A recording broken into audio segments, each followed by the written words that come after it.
Shirur, in Uttara Kannada district. The Shirur is coming in Uttara Kannada district, where because of the heavy rain, there was a flood. The one Mr.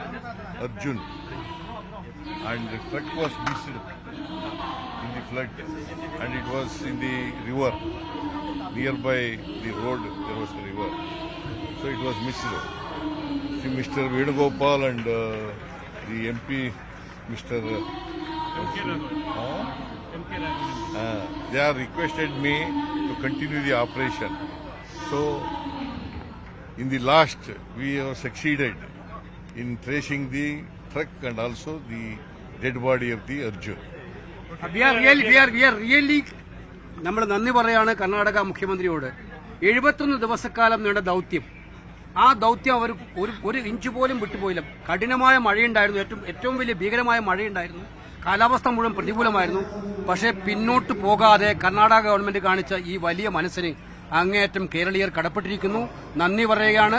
ഇതൊരു സത്യത്തിൽ അഭൂതപൂർവമായിട്ടുള്ള ഒരു ചരിത്രമാണ് ജയിച്ചിരിക്കുന്നത്. 71 ദിവസക്കാലം ഒരു ദൌത്യം നീണ്ടു നിൽക്കുക. ആ ദൌത്യത്തിൽ കർണാടക ഗവൺമെന്റ് നമ്മളോട് സഹായിച്ചതിന് പ്രത്യേകമായിട്ട് നന്ദി പറയാനാണ്. ആ വിമർശനം ഉണ്ടായവര് പറയട്ടെ. ഞങ്ങൾ കൗണ്ടർ വിമർശനം നടത്താൻ ആഗ്രഹിക്കുന്നില്ല. കൗണ്ടർ വിമർശനം നടത്താനുള്ള വിഷയം ഇവിടെ തന്നെ ഉണ്ടല്ലോ, നിങ്ങൾക്ക് എല്ലാവർക്കും അറിയാലോ.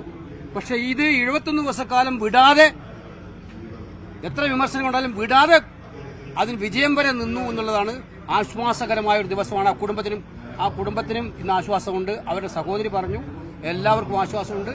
ഗവൺമെന്റിന് പ്രത്യേകമായി നന്ദി. എക്സ്പെൻസ് മുഴുവൻ ഗവൺമെന്റ് വെച്ചു. 72 ദിവസത്തെ ഈ റെസ്ക്യൂ ഓപ്പറേഷൻ എല്ലാ എക്സ്പെൻസും കർണാടക ഗവൺമെന്റ് വെച്ചത്. അപ്പൊ പ്രത്യേകമായി മുഖ്യമന്ത്രിയെ അഭിനന്ദിക്കുന്നു. മുഖ്യമന്ത്രി ഒന്ന്